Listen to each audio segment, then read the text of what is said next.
আজ বুধবার 16 এপ্রিল 2025, 3 বৈশাখ 1432 বঙ্গাব্দ, 17 শাওয়াল 1446 হিজরি। জানিয়ে দেব আজকে দৈনিক বাংলাদেশ প্রতিদিন পত্রিকার শিরোনামগুলো।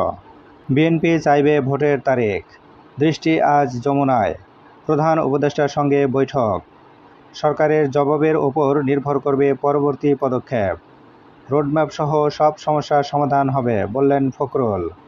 1/11 নীল নকশা, তারেক রহমানের বিরুদ্ধে প্রথম আলো ডেইলি স্টারের ষড়যন্ত্র, দুর্নীতির অসত্য গল্প, 21 আগস্টের কল্পকাহিনী, প্রথম আলো নিষিদ্ধ, সম্পাদকের বিচার দাবি ইসলামী দলগুলোর, ঈদ শুভেচ্ছায় কুকুরের ছবি, জাতির কাছে ক্ষমা চাইতে হবে বললেন জামায়াতে আমির।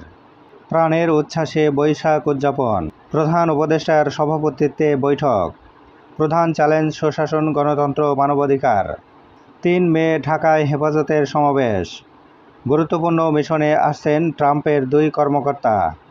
গ্যাসের দাম বৃদ্ধি, বড় ঝুঁকি নতুন বিনিয়োগে, মাথায় হাত ব্যবসায়ীদের। এবার শেষের পাতা, আসছে বর্ষায় জলজটের শঙ্কা, খাল সচল করতে জোর 2 সিটির। মাতারবাড়ি গভীর সমুদ্রবন্দর নির্মাণ চুক্তি এপ্রিলেই, 1 লাখটি ইউএস কন্টেনার বোঝাই জাহাজ ভিড়বে।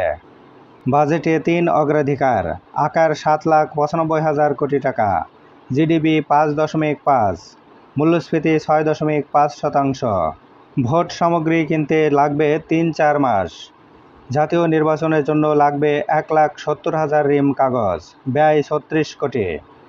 মুদ্রণ ও প্রকাশনা অধিদপ্তরের কর্মকর্তাদের সঙ্গে নির্বাচন কমিশনের বৈঠক। কুয়েট ক্যাম্পাসে তুলকালাম, 37 শিক্ষার্থীকে বহিষ্কারের প্রতিবাদ, ভিসির পদত্যাগ দাবিতে অনড় শিক্ষার্থীরা। বেতন না দিয়ে পালিয়ে গেলেন গার্মেন্ট মালিক, সিদ্ধিরগঞ্জে শ্রমিকদের মহাসড়ক অবরোধ। ভারত থেকে স্থলপথে সুতা আমদানি বন্ধ।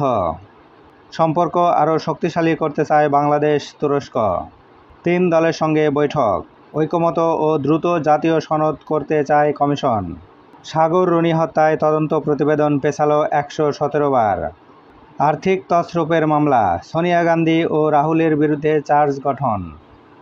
তাজুল ইসলামের স্ত্রীর 304 একর জমি জব্দ।